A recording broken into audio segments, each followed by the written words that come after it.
تیپی لاوان یانی هەولێر لە سێم یاریخۆی لە خولی نایابی عراق لەسەر ئاستی لاوان میوانداری تەڵەبەی کرد و سێم سەرکەوتنی بەدوایەکی نووسیەوە. یاریەکانی هەفتەی چوارەمی خولی نایابی عراقا لەسەر ئاستی لاوان هەولێر سێم یاریخۆی لەم وەرزە ئەنجام دەدات دوای دوو سەرکەوتن لە دەرەوە یاریگای خۆی یەکەم یاریە لە نێو یاریگای فرانس و هەریری ئەنجامی دەدات. دوای تێپەڕبوونی 8 خولەک بەسەر دەستپێکی یاریەکە لە یەکەم دەرفەت عیسا ئەحمەد گۆڵ یەکەمی بۆ تەڵەبەی میوان تۆمار کرد. لە خولەکی 16 ناوبژوان لێدانێکی سزای بۆ لاوانی هەولێر ئەژمار کرد. علی شاخەوان جێبەجێ کرد و دەرفەتی گۆڵ یەکسانی لەدەستدا.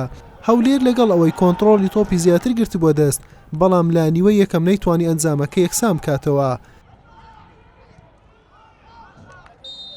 لا نیوەی دووەم ڕەواند عەبدولخالقی ڕاهێنەری لاوانی هەولێر چەند گۆڕانکاریەکی لە پێکاتەکەی ئەنجامدا بووە هۆی ئەوەی کۆنتڕۆل یاریەکە بە شێوەیەکی باشتر بکات. لاوانی هەولێر بە دوای گۆڵ یەکسانیەوە وێڵ بوون. لە خولەکی 76 ناوبژوانی یاریەکە دووەم لێدانی سزای بۆ هەولێر ئەژمار کرد. ئەمجارە عەبدولقادر ئەیوب جێبەجێ کرد و سەرکەوتوو بوو لە یەکسانکردنەوەی ئەنجامەکە.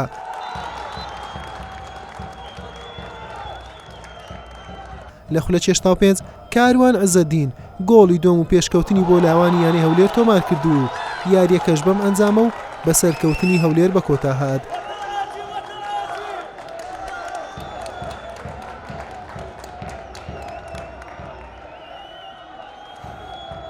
سێم سەرکەوتن لە خوڵ هەڵاوین ناوەبە عێراقی پیرۆزە لە ئەمە خەڵکی هەولێر و کوردستانی الحەمدوللا ڕوشیان یەکەم یاری لە خوڵانەوە مەلعەبە خۆ بکەین یاریگا خۆ الحەمدوللا شیان سێ خاڵە گرنگ دەستخوا بینین و سێ یاریاندا شیانە سێ نەح خاڵم دەستخوا بینین و یاریەک منە ئەنجام نەدایە.